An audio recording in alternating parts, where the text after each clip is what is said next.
欢迎来到王一博粉丝频道，请订阅频道，所以大家不要错过当天最热门的新闻。我们今天的时事通讯包括以下内容：大热剧《冰与火》收官，只有王一博像是在演戏，其他人像是真的。万众期待的国产刑侦剧《冰与火》自开播以来就是热度爆棚，到如今已经成功收官。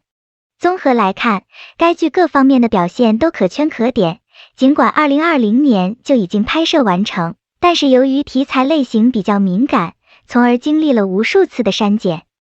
才得以今年在小荧屏上与观众见面，因此足足2年的时间自然吊足了观众的胃口。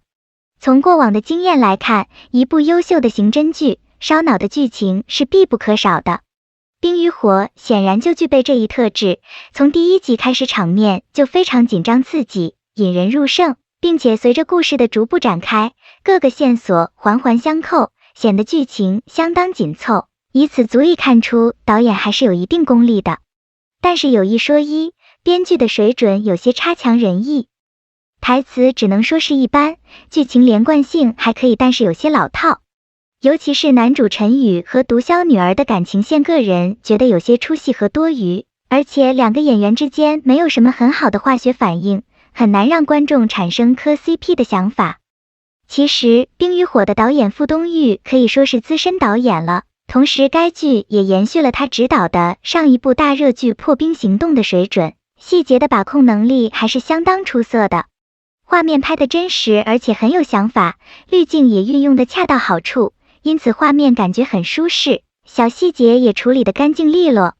一部爆火剧，除了好的剧本和优秀的导演加持，还要有镇得住场的演员。没错，就是那个在《梦华录》中眼神能拉丝的陈晓。虽然陈晓在这部剧中没有了古装剧中的精致，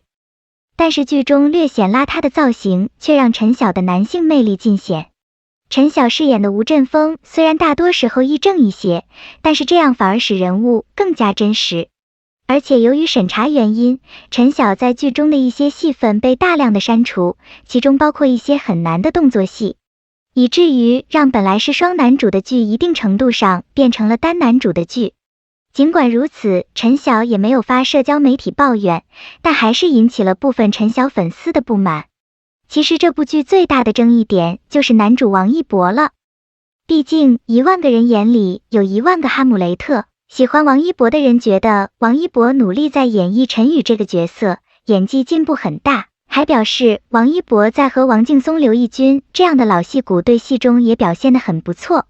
但是大多数观众还是觉得导演用王一博这样的流量明星是本剧的一大败笔。关于这件事，导演傅东育就此事也做出了回应，但是个人觉得他的回应有些不够有说服力。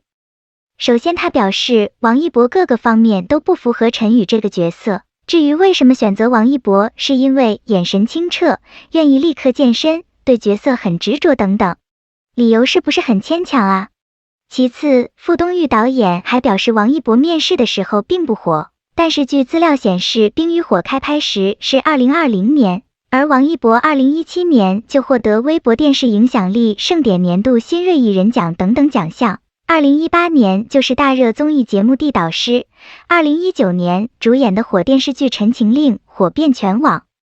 难道这不算火吗？这已经证明王一博当时已经是妥妥的1线流量明星了。据小道消息称，通过王一博的影响力为该剧拉来不少赞助和支持，当然其真实性大家自行判断吧，在此不做评述。而且王一博的演技一直在被质疑，傅导演似乎也是视而不见了吧。傅东育导演还呼吁大家不要骂王一博，要骂就骂他吧。至于是导演正义感爆棚还是选错角色的心虚，那就是仁者见仁，智者见智了。这里就说说笔者对观众骂导演或者明星的看法。其实个人觉得吧，观众那些所谓的骂，其实只是批评而已，只是有些观众的话说的有些难听罢了，但是往往有些时候实话就是很难听而已。